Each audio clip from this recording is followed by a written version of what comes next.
Welcome to the alcove, everybody. The ultimate Wizardry archives. I can't begin to tell you how excited I am about this. As people who know me are tired of hearing me tell the tale. I had a bunch of big box PC games when I was 17. My mom threw them all out, and I was mad about it for decades. So 23 years ago, I had this, and it got thrown out.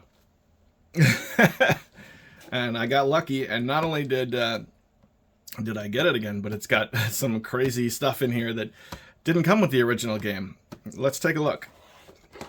So, the concept behind the Ultimate Wizardry Archives, we got a game list. This was a thing particularly, Surtec. Surtec did this a number of times in the CD-ROM era. They also did something called the Ultimate RPG Archives. Had a bunch of those DOS PC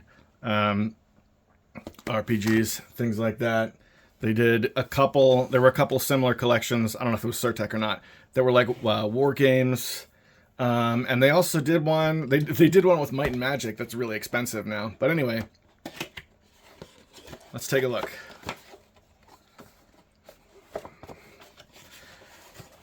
So first thing that I noticed right off the bat,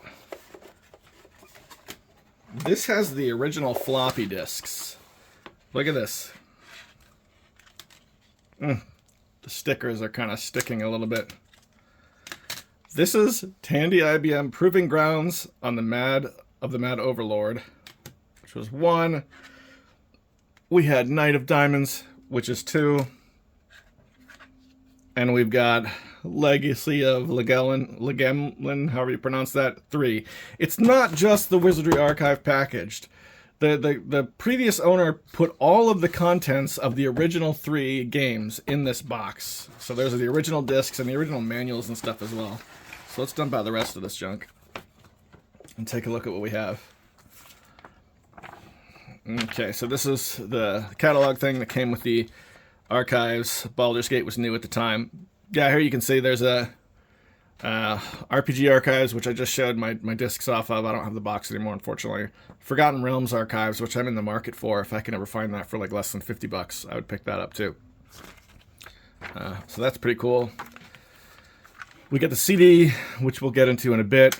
The rest of the original box stuff is bananas. So each of the original Wizardry games, they came with stuff, to tell you, hey, look, you got to map these games out.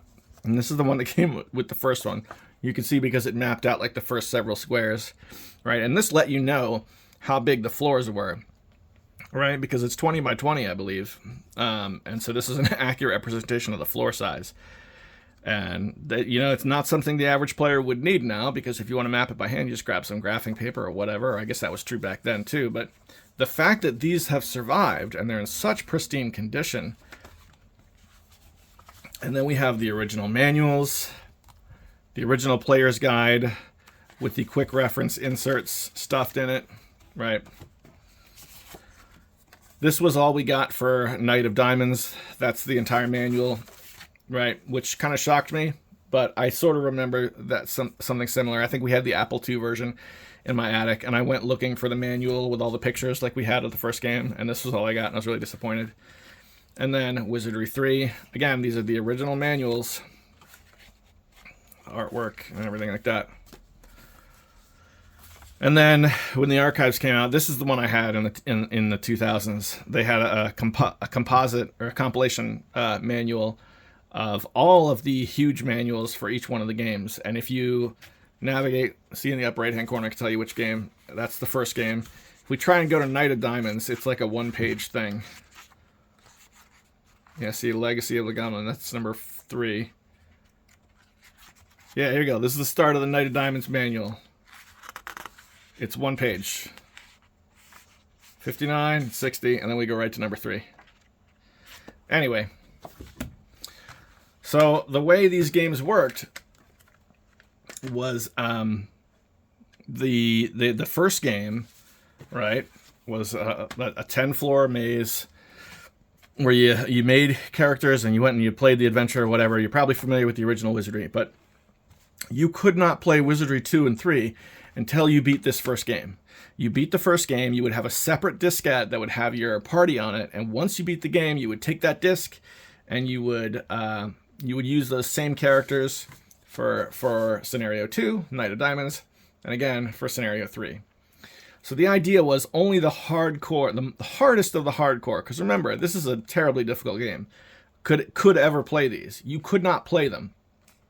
And so when the archives came out, you know, it's just got the DOS installs, you know, on the disk essentially, but they're edited. They're slightly different from the original versions. If you play Wizardry 2, you can create a character from scratch, and it will automatically level up 20 times. So people were able to play 2 and 3 who could never play it before.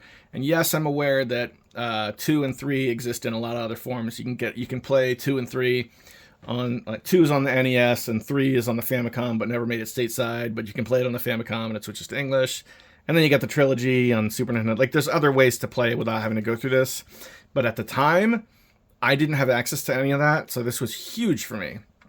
And it was also my first exposure to Wizardry 6 and 7, Bane of the Cosmic Forge, and Wizardry 4, which, as far as I know, past this point, was never reproduced again. Wizardry 4, that's the one where you play as Ordina, and you have to come back and you're the bad guy, and you have to kill all the parties of heroes. And it's the hardest game in a series of hard games. So this all cost me, I don't have the number in front of me, but it was between $30 and $35, which is crazy, because even without this stuff that came in the original, like MS-DOS boxes, just this pile alone, you know, and the nice, beautiful box, it goes for between $100 and $150. Easy peasy. Easy. So I was beyond thrilled to have this. This is super cool. This reignited my interest in CD-ROM gaming, which is something I've been heavily into for the past week. And as hard as these old games are to get going, this is really easy because you just take the DOS installs, they're natively on the CD, and you can throw them right in DOSBox, and you're good to go. Right? Some of the other CD-ROM games I have here, you got to jump through a lot of hoops. You know, get an old machine, get a virtual PC going. Not with this. Just get DOSBox. That's all you need. And I'm also aware that the ISO has been on archive.org for like forever and a day. As long as archive.org has had ISOs, this has been on there. But I wanted my set that my mom threw out, and now I have it again. And there you go. I'm going to go play some Wizardry.